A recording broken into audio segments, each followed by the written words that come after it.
سلام، اینجا کانال داکوتیناست و امروز قراره که یک پرونده جنایی رو با جزئیات ریز و درشت بررسی کنیم. پرونده امروز راجع به یک قاتل سریالیه که این روزا ترند ماه. خانم کلثوم اکبری. کلثوم اکبری هستم، ساکن ساری. برای اینکه این پرونده رو بتونیم بررسی کنیم میخوام از بچگیای کلثوم اکبری شروع کنم به توضیح دادن که اصلا چی شد که این خانم رفت به سمت قتل‌های سریالی که انجام میده. ولی اینو باید بگم که به دو دلیل، حالا یا یه دلیل اینه که شاید چون پرونده تازه است و داره بررسی میشه، یعنی تازه شاید هنوز 1 سال هم نشده که این خانم دستگیر شده و جرمش مشخص شده. دوم این که شاید کلا تو ایران خیلی کمتر وقتی که یک مجرمی رو میگیرن که افکار عمومی رو مخدوش میکنه میان پروندهش رو عمومی میکنن و اظهاراتش رو و حالا دادگاهاش رو به صورت عمومی قرار میدن که مردم ببینن. یعنی کلا خیلی سخت تره پیدا کردن اینجور مدارک راجع به مجرمای ایرانی. ولی اینم بی تاثیر شاید نباشه که کلا جدیده این پرونده نسبت حالا به پرونده های دیگه که قراره بررسی کنیم. واسه همین یه سری از اطلاعاتی که من راجع به بچگی و نوجوانی این آدم میخوام بدم هنوز تایید شده نیست و از جای موثقی هم نیست، ولی چیزی که من پیدا کردم از یک منبع آگاه که از نزدیکای خانواده کلثوم بوده و نخواسته هویتش مشخص بشه گفته شده و بازم میگم هیچ تأییدی شاید نشده باشه، ولی این تنها چیزیه که من از اون دوره این قاتل سریالی پیدا کردم. پس شما اگر هر اطلاعات موثق دیگه‌ای دارید حتما کامنت کنید و من اون کامنت رو پین میکنم که بقیه هم بتونن ببینن. کلثوم اکبری سال 1346 به ساری متولد شده و توی خانواده خیلی نرمال ولی تقریبا شناس اون روستا به دنیا آمده. 2 تا برادر داشته و 1 خواهر که یک از برادراش فرهنگیه و یه برادر دیگه‌ش یه نونوایی خیلی معروف داره توی شهر خودشون. توی 18 سالگی به درخواست خانواده‌اش ازدواج میکنه. خیلی جاها من دیدم که نوشتن 11 سالگی، اما با توجه به بازه‌های زمانی اتفاقا و این منبع آگاهی که هویتش رو نمیدونیم تأکید کرده که 11 سالگی نبوده و اولین ازدواج این خانم توی 18 سالگی بوده. ولی قبل از اینکه برسیم به اینجا من یه چیز دیگه هم بگم. توی سن خیلی کم وقتی کلثوم هنوز بچه بوده پدرش خودکشی میکنه داخل خونه و کلثوم این صحنه رو میبینه. پدرش خودش رو دار میزنه و لحظه دار زدن رو نمیبینه ولی جنازه پدرش که به دار آویخته شده بوده رو توی خونه میبینه و خب این قطعا روحیه یه بچه تاثیر میذاره و شاید این یکی از دلایلی باشه که حالا به مرور میبینیم اتفاقاتی که واسش میفته و از همون اول که این اتفاقا میفته و به گفته این منبع آگاه کلن کلثوم یه مقدار بچه طرد شده‌ای بوده از خانواده نسبت به اون 3 تا بچه دیگه، باعث میشه که این آدم یکم آدم بدقلقی اصطلاحاً بشه و یکم بدخلقی عجیبی میکنه. مثلا یکی از چیزایی که این منبع آگاه گفته ولی هنوز اصلا تایید نشده و اصلا جزو جرایمش حسابش نکردن این بوده که دوره که نوجوان بوده توی مدرسه با یکی از معلماش که ازش خوششون نمیومده مثلا که جربست داشتن و بعدش یه ساندویچ میبره واسه این معلمه و معلمه خیلی مشکوک میشه چون که کلثوم اصلا آدمی نبوده که بخواد انقدر مهربون برخورد کنه با کسی. اینو نمیخوره ولی ساندویچ رو باز میکنه و میبینه که به صورت خیلی ناشیانه یه سری قرص پودر شده توی این ساندویچ و بعد از اون اعلامش میکنه اینو و اخراجش میکنن از مدرسه و بعد از اون کلثوم دیگه مدرسه نمیره. یعنی اینم داشته باشید که کلثوم هیچ تحصیلات خاصی هم نداره. خیلی خب از اینکه بگذریم توی 18 سالگی به خواست خانواده‌اش ازدواج میکنه با یک مردی که خب از خودش بزرگتر بوده خیلی و مثل اینکه مشکل ذهنی و جسمی داشته. حالا این مشکل رو خیلی با جزئیات اعلام نکردن ولی مسئله که مهم بوده نه کلثوم اون آدم رو دوست داشته نه حتی اون آدم کلثوم رو دوست داشته. یعنی ازدواجی که از 2 طرف به اجبار بوده. واسه همین چند سال بعد طلاق میگیرن و مثل اینکه از این آدم یک دختر رو به دنیا میاره کلثوم که حالا بعدها میبینیم این دختر تو داستان خیلی کم رنگه چون به گفته یکی از این مقتولین که گفته خود کلثوم اینو عنوان کرده، این دختر دیگه با مادرش هیچ ارتباطی نداره و احتمال میدیم به خاطر اینکه میدونسته که مادرش داره چی کار میکنه و اینا کلا از مادرش فاصله گرفته. خلاصه که کلثوم از شوهر اولش طلاق میگیره. این منبع آگاه گفته که شوهر دومی میاد این وسط، یعنی دوباره بعد از چند سال کلثوم که میبینه یه دختر داره و سنش هم کمه و تحصیلاتی نداره و کاری نداره، نمیتونه از پس هزینه ها و زندگیش کلا بر بیاد، دوباره ازدواج میکنه با یه مردی که دوباره سنش از خودش خیلی بیشتر بوده، توی روستای ولاشت یا ولاشت اگر شما نکنم، حالا 1.2 تا تلفظش. همسر دومش اسمش علی جان بوده.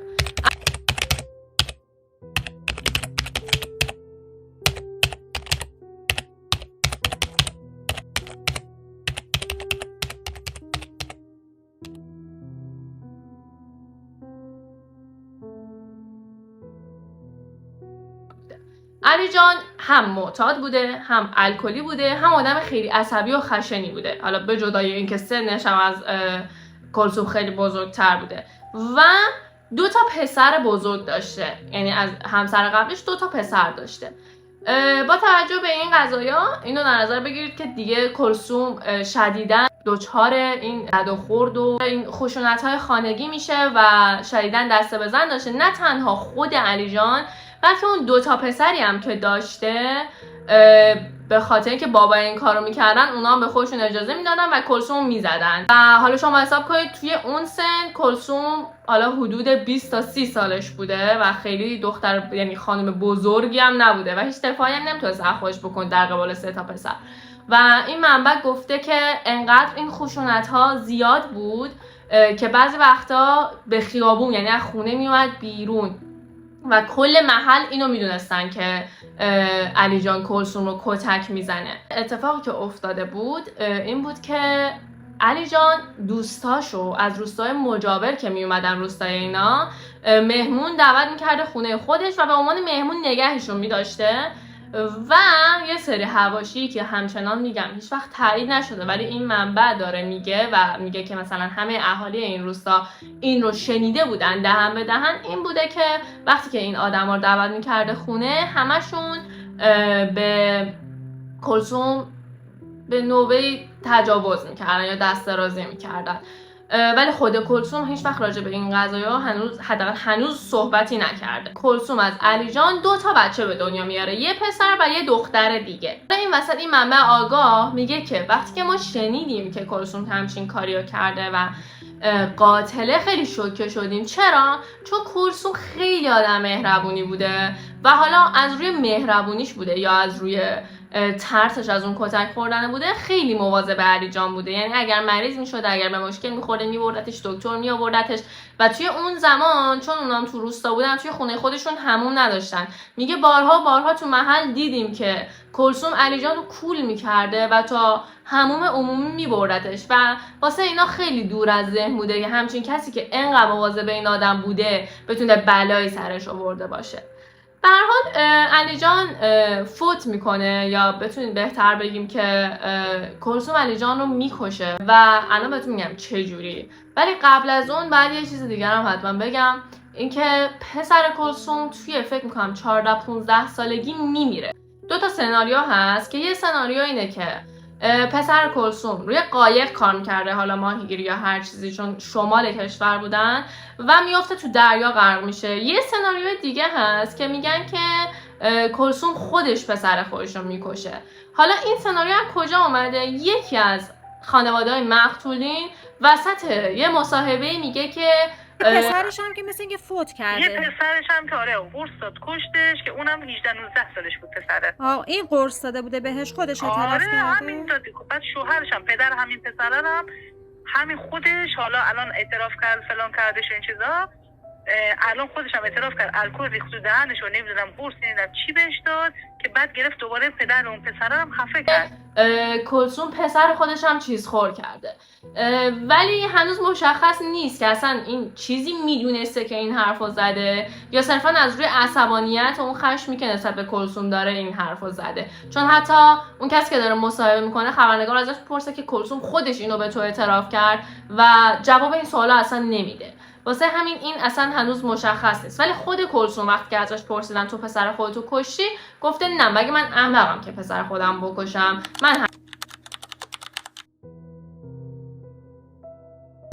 من هر کاری هم تا الان کردم به خاطر بچه هام کردم.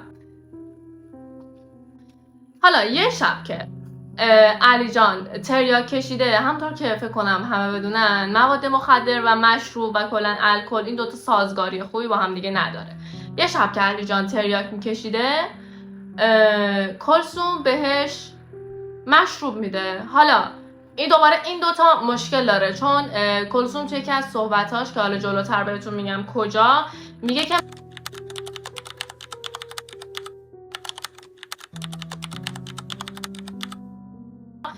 که من الکل قرمز بهش دادم. حالا معلوم نیست این الکل قرمز منظورش شراب قرمزه یا منظورش الکل صنعتی قرمزه.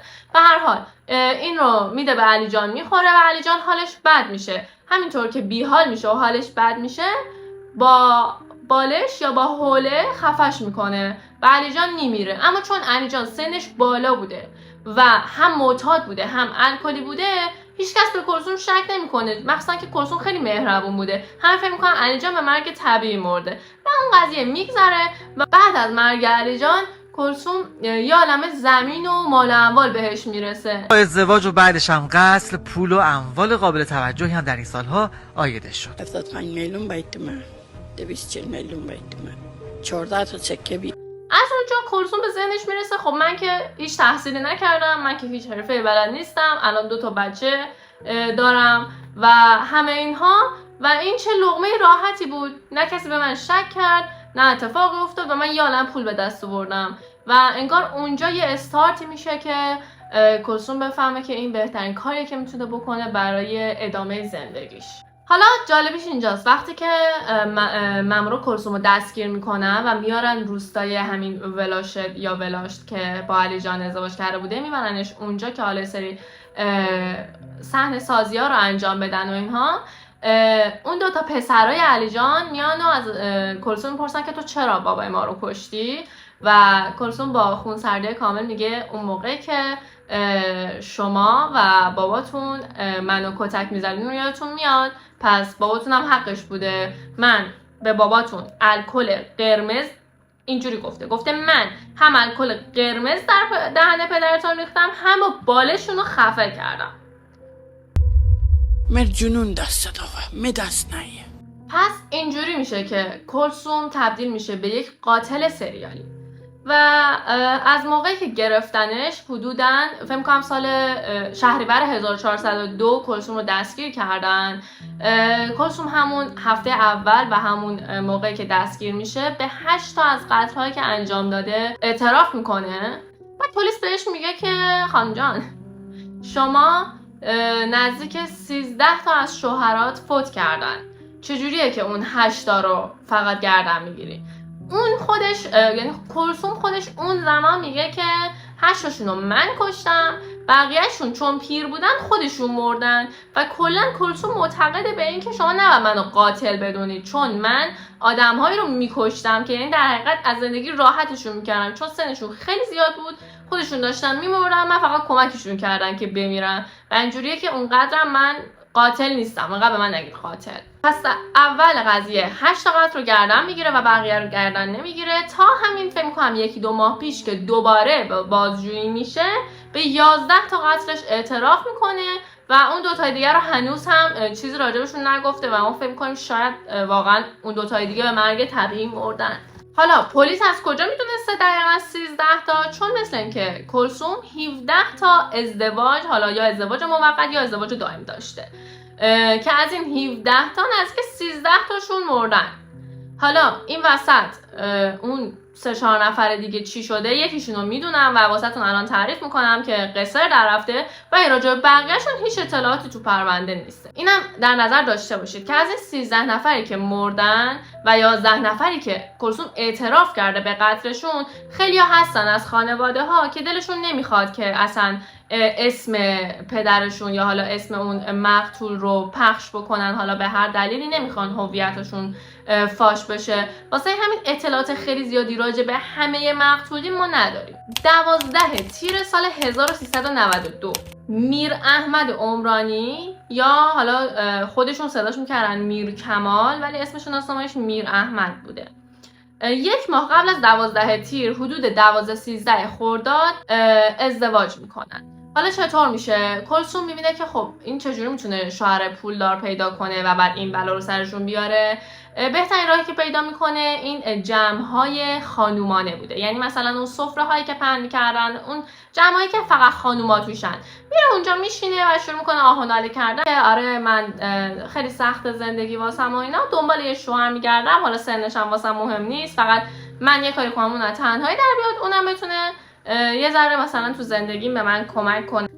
بعد چند وقت میر احمد ضعیف و ضعیف‌تر می‌شده و یه چند وقت که میگذره، مثلا حدود 20 روز شاید که میگذره، میر احمد به بچه‌هاش میگه که کلثوم داره بهش قرص میده و احساس میکنه که کلثوم داره چیز خورش میکنه و حالش بده، ولی بچه‌هاش اونقدر جدی نمیگیرن این قضیه رو. مثلا حس میکنن که چون پدرشون پیره پس احتمالاً داره یه چیزی همینجوری میگه و خیلی جدیش نمیگیرن. تا اینکه یه بار میر احمد تشنج میکنه و میبرنش بیمارستان. میر احمد به خاطر قرص‌های جنسی و انرژیزایی که بهش داده شده تشنج کرده. وقتی که بهوش میاد دخترش بالا سرش بوده و به دخترش اولین چیزی که میگه اینه که من از کلثوم میترسم، ولی باز هم دخترش اونقدر جدی نمیگیره این صحبت و فکر میکنه که صرفا چون دعواشون میشه و باباش پیره و اینا داره همینجوری یه چیزی میگه و اونقدر جدی نمیگیره این داستانو. بعد از چند روز که میر احمد بعد از اون تشنجه از بیمارستان مرخص میشه، میر احمد میمیره و بعد بچه‌ها دیگه شک میکنن به خاطر حرفایی که میر احمد زده بوده و حالا الان بعد چند روز به صورت خیلی مشکوکی مرده، در صورتی که مریضی خاصی هم نداشته.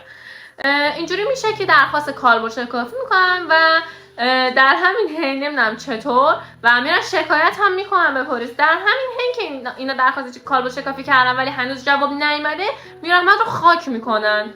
حالا مثلا نمیدونم چرا و چطور ممکنه یه پرونده‌ای که مشکوکه انقدر و شکایت رسمی انجام شده درخواست کالبدشکافی دادن ولی جسد رو خاک میکنن.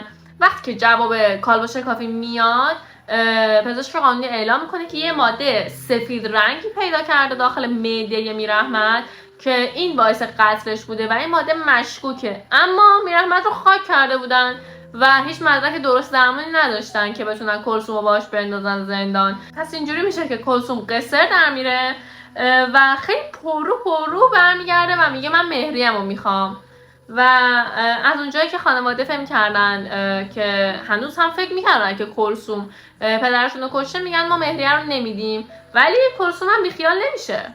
چطور؟ میره حقوق میر احمد رو میزنه به اسم خودش چون زن رسمی میر احمد بوده، کارت پولی میر احمد رو برمیداره برای خودش و کل وسایل خونه‌ای هم که اینا توی زندگی میکردن و با کمک دخترش و دامادش خالی میکنه. این دختره اون دختر دومی است. چرا؟ چون دختر اولیه اصلا دیگه در ارتباط نیستش با ایشون. میره 2 سال بعد، تقریبا سال 1395، کلثوم میره سراغ قربانی بعدی، آقای به اسم اسماعیل بخشی که اون موقع 62 سالش بوده. دوباره با آقای اسماعیل بخشی ازدواج میکنه و 12 سکه مهریه میگیره ازش. حدودا 2 ماه میگذره. اسماعیل هر روز که با این آدم بوده ضعیف و ضعیفتر میشه، اما اینم در نظر بگیرید بچه‌ها تو همه این قتلا کلثوم خودش یه آدم خیلی مهربون و خیلی گوگولی و خیلی بی‌پناه جلوه داده، واسه همین کمتر شکی میرفته سمتش و قربانیایی هم که انتخاب میکرده سنشون زیاد بودن. واسه همین اولین احتمالی که واسه مرگشون بوده این بوده که خب کهولت سن داشتن دیگه. حالا خلاصه بعد از 2 ماه اسماعیل حس میکنه که داره ضعیف و ضعیفتر میشه و به کلثوم شک میکنه. توی این مدت هم کلثوم بیکار نمیشینه و میره حقوق ثابت اسماعیل رو میزنه به اسم خودش. چرا؟ چون اون دیگه حالش خوب نبوده، مریض بوده. حالا یه سوالی که واسه خود من توی این پرونده پیش اومد اینه که چجوری این روند قانونی رو طی می‌کرده. ولی از طرف اینم در نظر بگیرید که الان میگم بهتون، فرزند کریم مقتونی میگه که وقتی که ما رفتیم که اینا ازدواج بکنن، توی شناسنامه خانم فقط یک ازدواج ثبت شده بود. یعنی دوباره 2 سناریو وجود داره، یا کلثوم یه نفر رو تو ثبت احوال داشته که اینا رو واسش پاک میکرده، یا یه نفر کمکش میکرده که این شناسنامه ها رو اصطلاحاً جعل کنه که خیلی ها به خصوص همین خانومی که راجع به این قضیه صحبت میکنه میگه که من فکر میکنم دخترش و دامادش بهش کمک میکردن و هم دستش بودن. حالا به صورت کلی خیلی چیزا اتفاق میفته اینجا که میگم هنوز مبهمه، به خاطر اینکه پرونده تازه است فکر میکنم. ولی این یکی از اون چیزاست، چون در صورتی که اسماعیل بخشی زنده بوده، کلثوم میره حقوقش که حدودا ماهی 12 میلیون تومان بوده رو به اسم خودش میزنه، یعنی میاد تو حساب کلثوم. و بعد مدت اسماعیل تشنج میکنه و بعد از چند روزم میمیره. و اون موقع که تشنج میکنه میبرنش بیمارستان و دکتر به گفته پسر بخشی اعلام میکنه که 100 تا قرص قند خورده و باعث شده قندش انقدر بیفته که اینجوری حالش بد بشه و تشنج کنه. حالا من نمیدونم باز دوباره که این 100ی که آقای بخشی گفته واقعا دکتر گفته 100 تا قرص یا دوباره اون خشم و حالا اون حسی که داره باعث شده که یه مقدار تعدادش رو بیشتر بگه و اغراق بکنه. ولی به هر حال هرچی که بوده باعث تشنج اسماعیل بخشی شده. چند روز بعدش هم فوت میکنه، یعنی کشته میشه و علت مرگ رو پزشک قانونی اعلام میکنه تنگی نفس. و بعدش کلثوم میره مهریه‌اش رو میگیره، اونا مهریه‌اش رو میدن. من که یه مقدار شک داشتم به کلثوم، اما هیچ چیزی نبوده که این شک رو واسهشون قطعی بکنه. و همینطور که میگم باز هم میگم کلثوم الان ما میدونیم که قاتله، یعنی اون موقع یه آدم خیلی نایس و خیلی مهربون و بی‌پناهی بوده از چشم اینا و خیلی آدمی بوده که با همه اطرافیان و کل اون محله انقدر مهربون بوده که اصلا هیچ کس باورش نمیشد چه این کاری بتونه انجام بده. واسه همین اونام کل مهریه‌اش رو میدن، اونم دوباره وسایل خونه رو برمی‌داره و میره. و یه چیز دیگه هم بچه‌ها بگم، یکی از دلایلی که خودش رو قایم کنه و گیر نیفته، یکی از دلایلش این بوده که تو روستاهای مختلف بوده، مثلا فقط یه روستا نبوده هی ازدواج کنه هی شوهرش بمیره که اهالی شک کنن. این هی جابجا می‌شده که خودش اصلا توی یکی از اعترافاتش که داره ویدیوش هم هست میگه که من 13 مورد ازدواجش در یک شهر و روستا نبود که بهش مشکوک بشن. حتی محمود آباد بردمی، جوار بردمی، دیتا بابل بردمی، نکا بردمی. میگه که من مثلا محمود آباد بودم، بابل بودم، نمیدونم نکا بودم و جاهای مختلف میرفته. واسه همینم اونقدر شک برانگیز نبوده. خب میرسیم سال 1399. قربانی بعدی اسمش یاور نعمتی یا اسم شناسنامه‌ایش میشه مسیح نعمتی بوده. آشنای مسیح با کلثوم از طریق یکی از آشناهاشون که سرهنگ نظامی بوده صورت میگیره و میاد میگه آقا شما مثلا دیگه سنت پیر شدی، نیاز داری که یه نفر کمکت کنه، کلثوم هم احتیاج داره که یه نفر کمکش کنه، شما بیاید با هم دیگه ازدواج کنید. مسیح نعمتی اصلا از کلثوم خوشش نمیومده، اما از اون طرف هم دلش نمیخواسته دیگه با بچه‌هاش زندگی کنه و اینا، تصمیم میگیره که اوکی بده و اینا با هم ازدواج کنن و اینا. ولی مهریه خیلی کمی واسه کلثوم میذاره، اما به کلثوم میگه اگر من از زندگی با تو خوشحال باشم من تو زندگی واسه تو کم نمیذارم، هی واسط خرج میکنم و این داستان ها. جالبیه این پرونده اینه که داد میگذره و میبینه که آقا این کلثوم هر روز به بهونه‌های مختلف از این پول میگرفته، از خونه میرفته بیرون دست خالی برمیگشته. یه روز میگفته میخوام برم خرید کنم، یا یه روز میگفته میخوام برم آرایشگاه، یه روز هر سری به یه دلیل مختلفی پول میگرفته میرفته بیرون و دست خالی برمیگشته خونه. خب مسیح هم به این قضیه شک میکنه و از اینجا شک مسیح به کلثوم شروع میشه. حس میکنه که این داره پولا رو یه جایی ذخیره میکنه و داره بهش دروغ میگه، واسه همین دیگه اجازه نمیده کلثوم از خونه بره بیرون. مسیح عروس هم داشته که این یعنی یه پسر داشته که خب توی یه ساختمون زندگی میکنن، یعنی پسرش با عروسش طبقه پایین بوده، خودشون طبقه بالا زندگی میکردن. این عروسم الان که دست قاتل رو شده و اینا میگه من شک کرده بودم. چرا؟ چون هر روز از کلثوم واسه مسیح یه شربتی درست میکرده که عروس میگه من نمیدونستم چه شربتیه، ولی واسم عجیب بود که هر روز این شربت رو درست میکنه. اما بعد به خودم گفتم حتما زیادی دارم شلوغش میکنم و الکی دارم بهش مشکوک میشم و اینا. خب شوهرش دیگه شربت درست میکنه. اما همون شربت ها کارو خراب کرده. چرا؟ چون ما میدونیم که قرص اون شربت ها بوده. حدودا 6 ماه میگذره، حدود ساعت 12 شب کلثوم یه شربتی درست میکنه واسه مسیح میبره و مسیح میبینه روی این شربته یه عالمه کف جمع شده. همون اول مشکوک میشه، یه قلوب ازش میخوره، به مکس که یه قلوب ازش میخوره احساس میکنه گلوش داره میسوزه. برمیگره به کلثوم میگه که تو بیا این شربت رو خودت بخور ببینم مثلا ببین چه مزه یا فلان و این داستانا. کلثوم هم که یه ذره احساس ترس میکنه، میفهمه که مسیح بهش شک کرده، سر لیوانو میگیره میبره توی سینک ظرفشویی خالی میکنه، لیوانم میشوره. و مسیح که اینجا دیگه شک کرده بوده که کلثوم داره یه کارایی میکنه، خودشو میزنه به بیحالی، در صورتی که اینطور نبوده، چون یه قلوب بیشتر نخورده بوده و مسیح خیلی هم آدم سالمی بوده، یعنی با اینکه سنش زیاد بوده اما جثه سالمی داشته، واسه همین خودشو میزنه به بیحالی که مثلا از حال رفته. و همون شب کلثوم تصمیم میگیره که با بالش مسیحو خفه کنه، در صورتی که مسیح بیحال نبوده و داشته ادا در میآورده.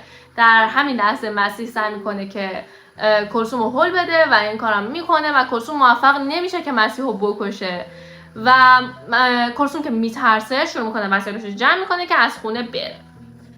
و این اولین قربانی بوده که از دست کلثوم نجات پیدا کرده.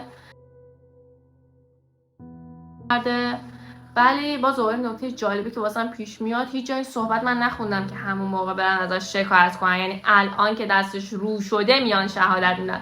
واسه من خیلی عجیب بود این قضیه که چرا شکایت نکردن. اما به هر حال کلثوم اونجا فرار میکنه، 2 ماه بعد برمیگرده و میگه میخوام برگردم سر خونه زندگی و خب خانواده نعمتی این قضیه رو قبول نمیکنن و میگن برو دنبال کارت. و مسیح نعمتی یکی از تنها قربانی هایی بوده که از دست کلثوم نجات پیدا کرده.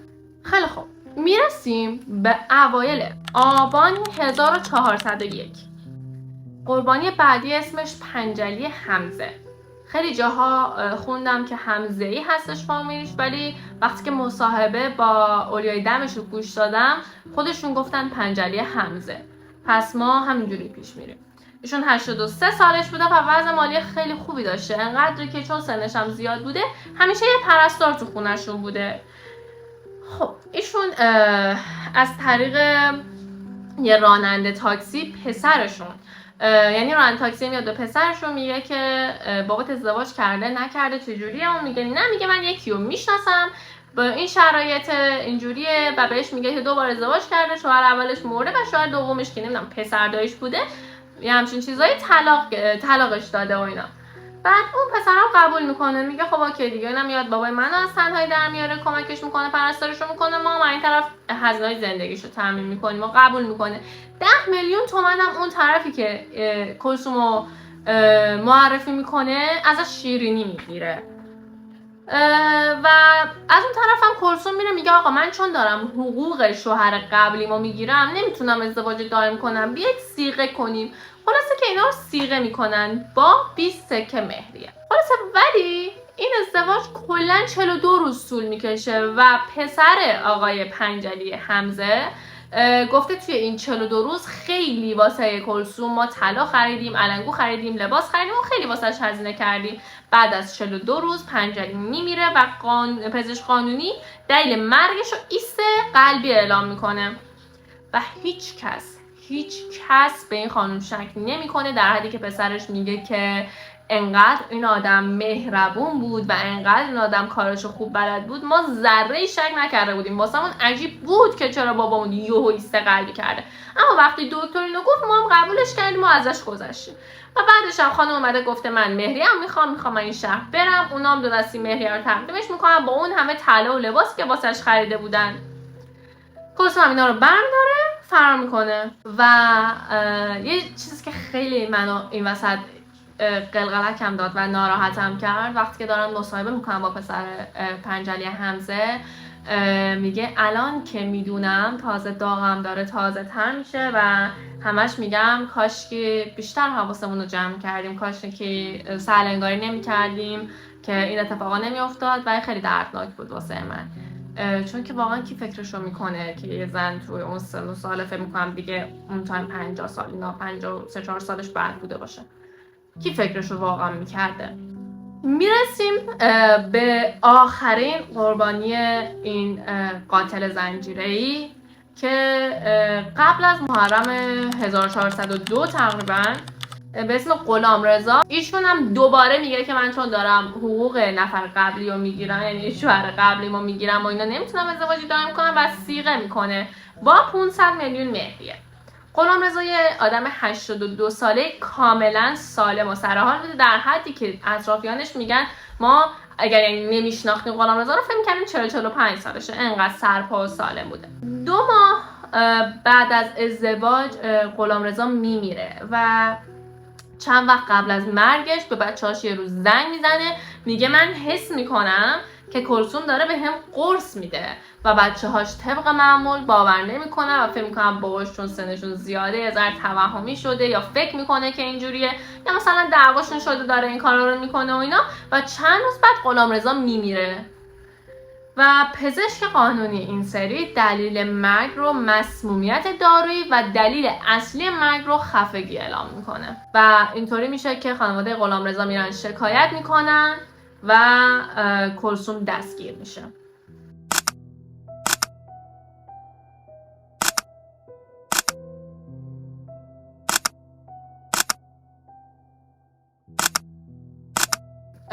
و هیچ مقاومت خاصی نمیکنه، از همون اول اعتراف میکنه ولی میگه که جنون به هم دست داد و تو حالت عادی این کارها رو نکردم. اولش همونطور که گفتم به 8 تا از قتلاش اعتراف میکنه و بعد فکر میکنم همونطور که گفتم 1-2 ماه پیش بازجویی های بعدی به 11 تاشون اعتراف میکنه. میدونم که 8-9 تاشون رو کاملا بازسازی صحنه انجام دادم ولی راجع به بقیه‌اش اطلاعاتی ندارم و حکمش هم هنوز مشخص نشده.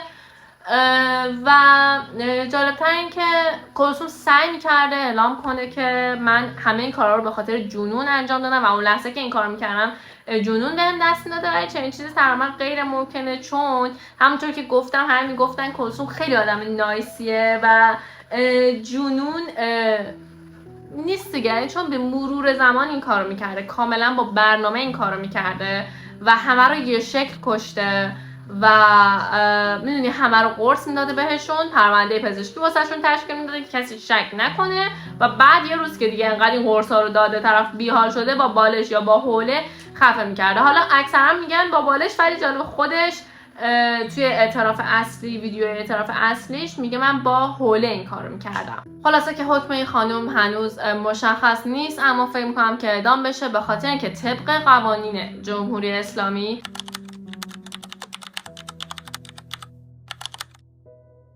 اگر حتی یک اولیای دم درخواست قصاص داشته باشه باید این حکم انجام بشه، یعنی اگر از بین اون 11 نفری که خودش الان اعتراف کرده 10 تاشون هم ببخشن، یکیشون هم بخواد قصاص انجام بشه که قطعا میخوان، این خانم احتمالاً اعدام میشه. این پایان این پرونده بود. اگر اطلاعات بیشتری از این پرونده دارید حتما بنویسید اینجا توی کامنت و من پین میکنم که همه بتونن ببینن. حتما کانال من سابسکرایب کنید و اگر این ویدیو رو دوست داشتید لایک کنید و واسه هم کامنت بذارید. اینجا داکوتیناه تا ویدیو بعدی. خدافظ. مر جنون دست داغه می دست نایه